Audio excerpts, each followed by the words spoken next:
Yo et bienvenue sur la Mad Zone, le podcast où on parle développement athlétique, mobilité, longévité et mindset. Aujourd'hui, j'espère que vous allez tous bien, que vous êtes en forme. Il fait super beau, mais il fait également super chaud. Pour moi, ça va, je kiffe la chaleur, mais attention à vous, c'est la canicule, hydratez-vous et faites attention avec cette forte chaleur, les amis. Et aujourd'hui, dans ce podcast, on va parler de 3 points hyper importants et qui reviennent souvent dans les discussions que j'ai avec mes clients et mes nouveaux clients. Je vais vous parler du concept et de la nuance entre la mobilité et le stretching, les étirements et la mobilité. Qu'est-ce que c'est vraiment? Je vais également aborder le sujet sur le fait de pourquoi je teste tous mes clients avec un bilan articulaire lors de la première séance pour qu'on puisse derrière travailler ensemble. Et enfin, dernier point, comment lier ma pratique sportive quand tu fais du sport en club avec la muscu. Comment est-ce que tu dois t'entraîner et comment tu dois faire pour lier les deux. Donc rapidement, on va parler dans un premier temps de la mobilité et des étirements, du stretching. Qu'est-ce qui est la différence? La mobilité, les amis, ça va être ce que tu vas avoir de manière active dans ton mouvement. Par exemple, ma mobilité sur ma rotation externe d'épaule, pour ceux qui regardent, là, j'ouvre mon bras le plus loin possible. Ce que j'arrive à avoir de manière active, moi tout seul, ça, c'est ma mobilité. Si j'avais un kiné ou quelqu'un qui tirerait mon bras encore plus vers l'extérieur, ça, c'est l'étirement. Ça, c'est le stretching et c'est ce que j'ai pas. C'est le côté passif. Donc, pensez à ça. Mobilité actif, stretching passif. Évidemment, nous, ce qu'on veut, ce qu'on aimerait développer le plus possible, c'est que ce que tu as de manière passive, tu l'aies autant de manière active.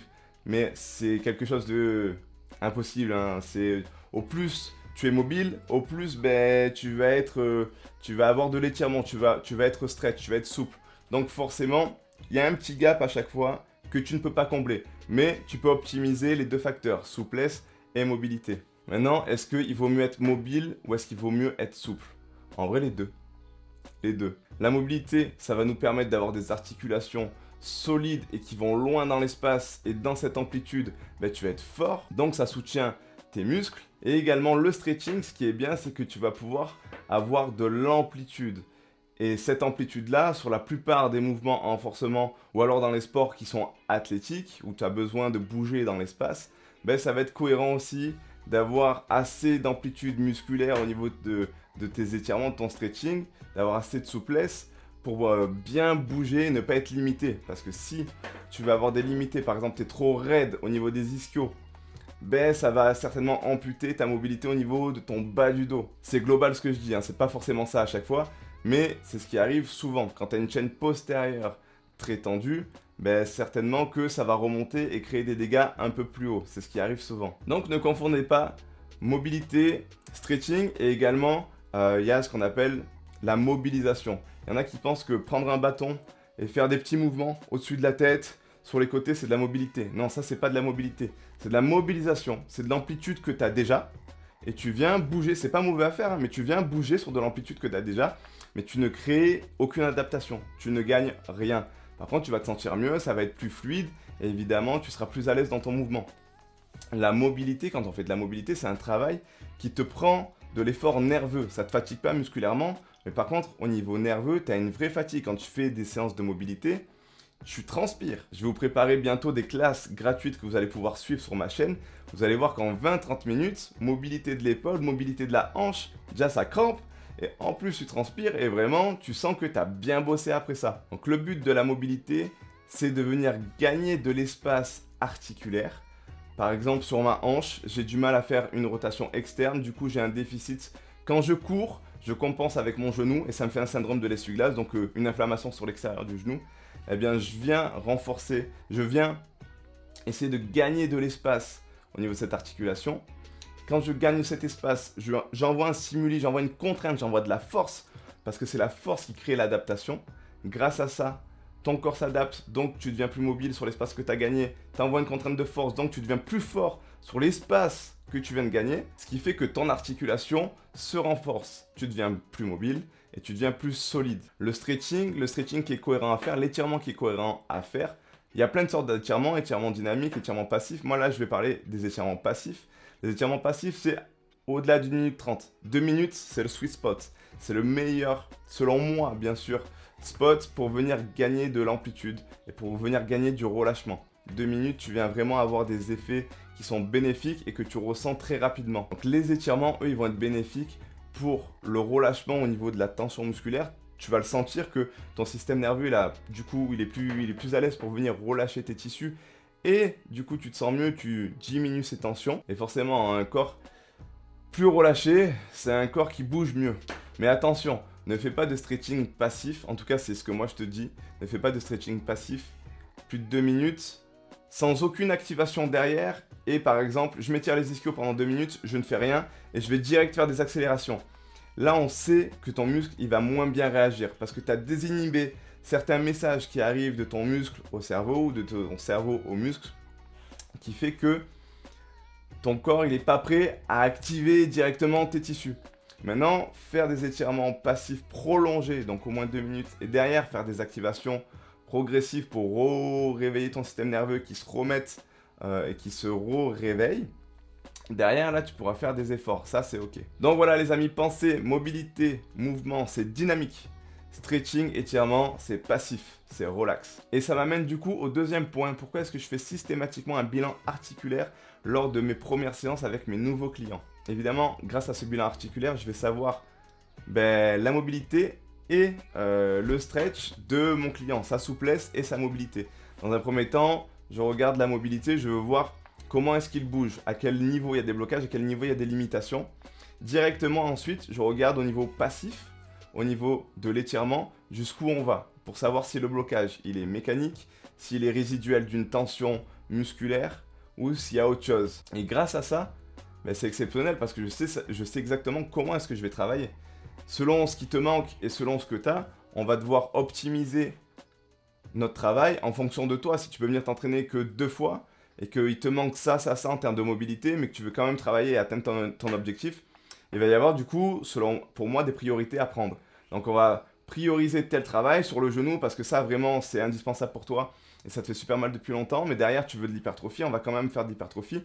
Et moi j'optimise tous les plans de séance pour que tu puisses atteindre ton objectif et qu'on limite les douleurs là où tu les ressens le plus. Le bilan articulaire, selon moi, il est primordial. Si tu as un coach et qui t'a jamais fait de bilan articulaire, en fait, il va te faire tester des exercices et des exercices qui vont pas aller pour toi. Ou des fois, peut-être que ça va aller, mais certainement, à un moment donné, ça va pas aller. Et il va devoir adapter durant la séance un truc qui va pas. Parce qu'au préalable, du coup, il sait pas comment tu bouges.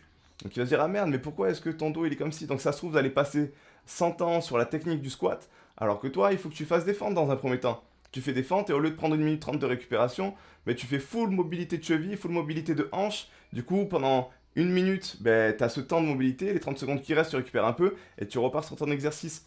Tu as optimisé ton temps et également, tu vas davantage progresser pour que au fil du temps, tu puisses vraiment faire des squats et être puissant sur tes squats et ne pas...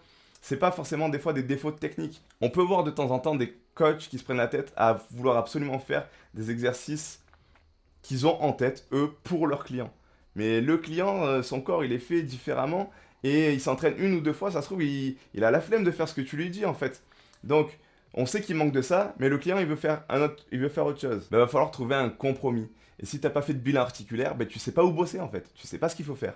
Donc, le bilan articulaire est selon moi primordial. Et tous mes clients avec qui j'ai réalisé les bilans articulaires, ils sont du coup super contents parce qu'ils connaissent leurs limitations, ils savent ce qu'ils doivent bosser. Et quand on bosse et qu'on fait nos séances et que je leur explique, ils savent exactement pourquoi est-ce qu'on le fait. C'est pas tu viens, tu fais une séance au hasard et chaque séance ça change. Et en fait tu dis ouais je sais pas, mon coach il me fait faire ça et puis il n'y a pas forcément de cohérence, il n'y a pas forcément de progression. Nous tout ce qu'on fait c'est optimiser, c'est logique.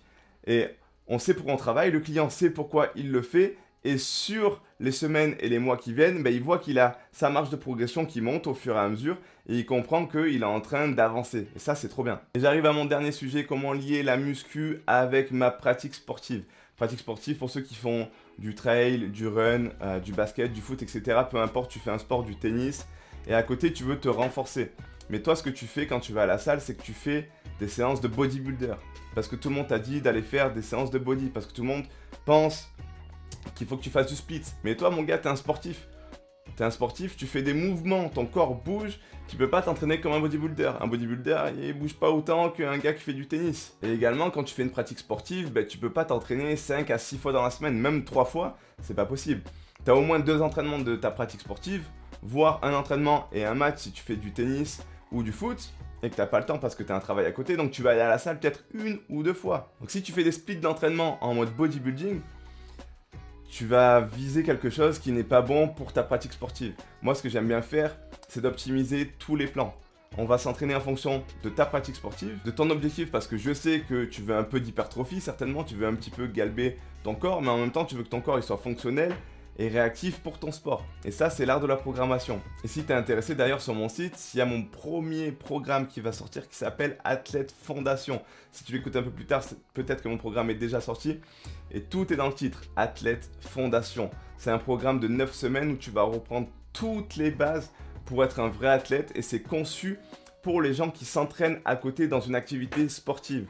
Donc, dans du foot, du basket, du golf, du tennis.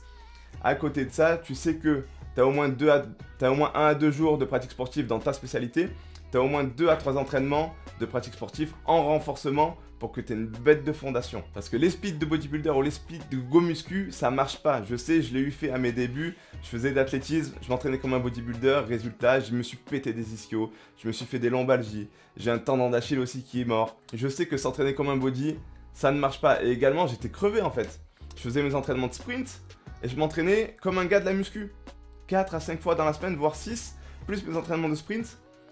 C'était juste pas tenable, le corps ne tient pas au niveau du système nerveux, le corps ne tient pas au niveau musculaire parce que les stimulations que t'apporte ta pratique sportive ne sont pas corrélées avec les stimulations que tu vas avoir durant ta séance de muscu. Donc tout ça, ça a une logique et moi je suis là pour te donner les meilleurs tips pour savoir comment le faire. Ce que je te propose, on va dire que tu fais 2 entraînements, en tout cas 2 séances de ton sport. Tu as un entraînement, un match ou alors 2 entraînements.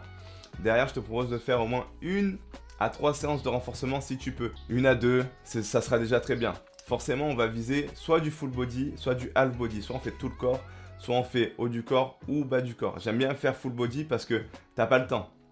Tu travailles, t'as ton sport, tu kiffes, tu veux quand même un peu performer, mais il faut qu'on optimise ton entraînement. Donc 3/4 d'heure, 1h15 sur ta muscu, ça va être très bien. Et ton entraînement en renforcement, il faut qu'il soit logique par rapport à ta spécialité. Donc on va bouger dans les plans de mouvement sur lesquels tu bouges. Pour les tennisman, j'aime bien faire des fentes latérales, des fentes croisées, parce que vous êtes souvent en appui ouvert ou en appui fermé, et il faut que vous ayez des adducteurs solides, des moyens fessiers solides. Donc on va travailler sur ces plans de mouvement là différents. Moi ce que j'apporte sur une séance comme celle-ci, début de la séance, on fait une bonne préparation. Il faut qu'il y ait un travail de mobilité. Tu sais que au foot, c'est les chevilles qui prennent souvent. Chevilles, genoux, c'est là où il y a souvent des blessures. Donc on fait du travail 5-10 minutes, cheville, genou. On veut renforcer au niveau articulaire. Ensuite, on fait du travail de force. Mais on ne veut pas te cramer. Donc faire des squats très très lourds à full amplitude, selon moi, c'est peut-être pas la meilleure option si derrière tu sais que tu vas aller t'entraîner. Donc on va plutôt privilégier des exercices, des méthodes comme l'isométrie, du travail statique, l'isométrie overcoming. Pousser fort contre une contrainte complètement fixe. Ça peut être cohérent. Ou alors des box squats ou des demi-squats. Mais on va éviter de venir mettre trop de contraintes. Ou si tu fais une full amplitude, à ce moment-là, il y a une logique et les charges sont adaptées et l'intensité est adaptée. Il faut également que tu optimises absolument ton temps de récup. Dans ton temps de récup, j'aime bien rajouter soit des exercices de mobilité, soit tu fais un superset. Si tu fais un exercice, 1 minute 30, un exercice, 1 minute 30 de récup, tu vas pas avoir le temps de tout faire. En plus, ça ressemble à un split de bodybuilder. Donc non, on fait un exercice haut du corps, on fait un exercice bas du corps. Ça marche super bien. Et attention, il y a un exercice avec une intensité plus élevée. Le deuxième exercice est à faire avec une intensité peut-être un peu plus basse et un peu plus de récupération. Mais attention, ça c'est à voir en fonction de toi et de ton contexte. Ensuite, on fait un bloc accessoire. Le bloc accessoire, c'est le bloc où on va travailler un peu en hypertrophie, mais ça va quand même être fonctionnel par rapport à ton sport. Donc, ça peut être des fentes latérales, ça peut être des presses à un seul bras. Mais en tout cas, il faut qu'il y ait une action intermusculaire au niveau de tes abdos, ton bas du corps, ton haut du corps. Il faut qu'il y ait quelque chose qui bosse en simultané. Et après, en fonction de ce que tu veux bosser, j'aime bien rajouter des petits exercices, soit sur les bras, si tu veux pump un peu les bras, des exercices sur les mollets, parce que souvent, les athlètes négligent un petit peu le travail sur les mollets, pas forcément en hypertrophie, mais sur du travail de force, sur du travail d'isométrie, donc de statique, pour venir renforcer tes tissus profonds et potentiellement diminuer, en tout cas mitiger le risque de blessure potentielle. Et il faut absolument que tu aies un travail sur tes abdos. Même si tout le long de ta séance, tes abdos ils ont travaillé, parce que sur tous les exercices que tu fais, tu en as besoin, il faut du travail spécifique sur ta sangle abdominale, sur tes grands droits, dans des étirements qui correspondent à ce que tu peux retrouver dans ton sport, mais il faut également qu'ils soient forts, au même titre que tes pecs ou que tes cuisses, il faut que tes abdos soient forts. Donc arrête de faire les abdos de footeux où tu fais 100 reps d'un côté, 100 reps de l'autre, où tu fais à fond des reps. Au final, tu renforces rien quand tu fais ça. C'est pas optimal.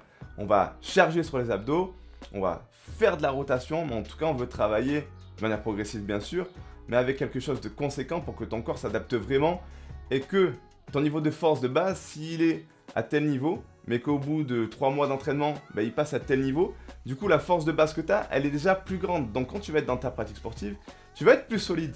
Tu vas être plus solide au niveau de tes abdos, au niveau de tes cuisses, au niveau de tes bras. Donc, globalement, tu es plus fort. C'est pour ça que le renforcement, c'est indispensable. Et ce que j'aimerais bien mettre aussi également sur les jours de repos, ou alors sur les moments où tu as le temps, ça va être des petits blocs de mobilité hors entraînement. 10, 20 minutes devant la télé, tranquille. Soit tu tiens des positions de stretch pour du relâchement au niveau des tissus, du gain d'amplitude. Soit tu fais du travail de mobilité articulaire sur certaines fonctions que tu as besoin de travailler. Et là, normalement, c'est optimal. Voilà, tu viens, tu fais un entraînement, un match, et puis tu as au moins 1 à 2 muscles, tu t'entraînes à peu près 4 fois, 3-4 fois dans la semaine, c'est très bien, ton corps se repose bien, il se réadapte bien, et en plus tu développes des qualités et tes capacités pour ta pratique sportive. C'est selon moi la meilleure des choses à faire. Voilà les amis, c'est fini pour ce podcast. J'espère que vous avez kiffé la vision. Nous, ce qu'on veut, c'est la longévité. Peace.